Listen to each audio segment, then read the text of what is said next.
Feels good to be the icebreaker up here. So I'm going to be reading an excerpt from a longer work. So before I hop into it, I'll give you a little bit of context for kind of where we're at in the story.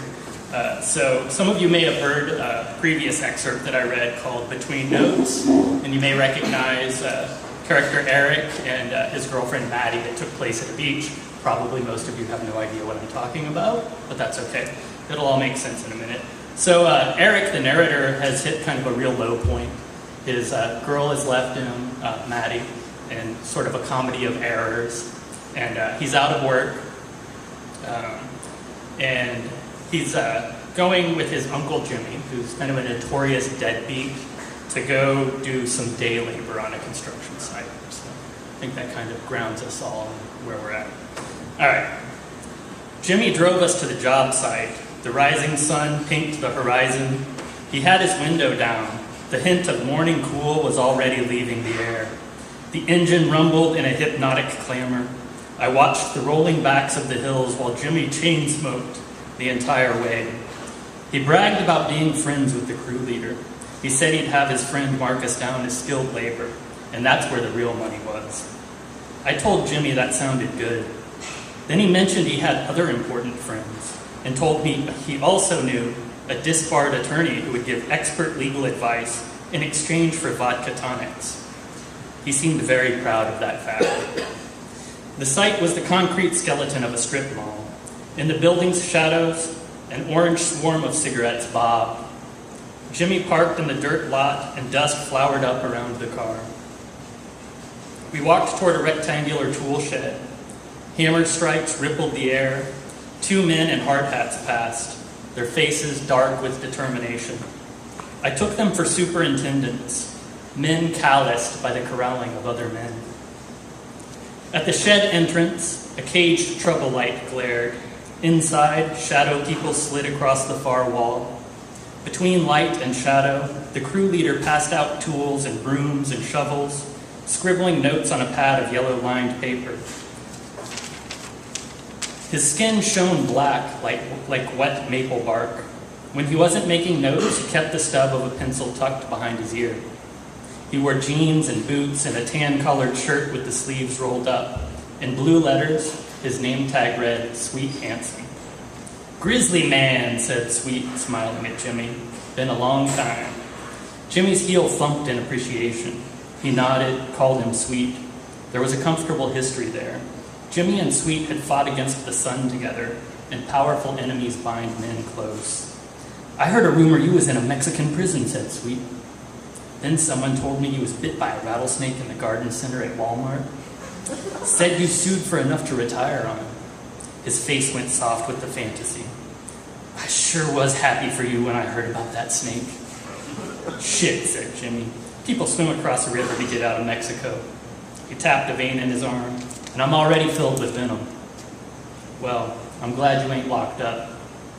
You and me both. Still, that snake thing sounded awful good. After that, Sweet agreed to put us down as skilled labor. He handed us push brooms with foam cushioning on the handles and said to look busy. There were hints that our hours might show overtime. It was like being in the good graces of a king. Sunlight found us early, blanching the day. Jimmy leaned against his broom and made small talk with men he hadn't seen in some time. I helped dig a ditch for a water line. After that, I collected trash and scrap wood and tossed them into the abyss of the dumpster. I welcomed the sweat in my eyes, the hunched ache in my back. I sought wariness to empty myself of all my terrible missing. There was no other way. Maddie had ascended like smoke. I saw her in the air, her wavering shadow on the ground.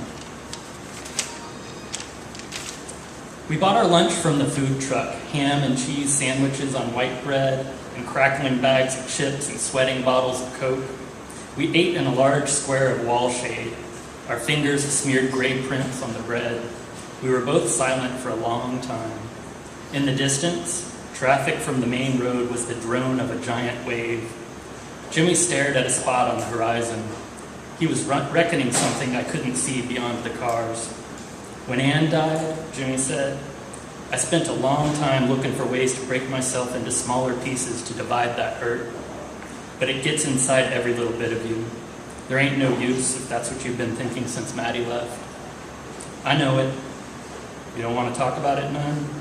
I took the last bite of my sandwich and looked away. Mind if I talk, he said. Yeah, go on ahead.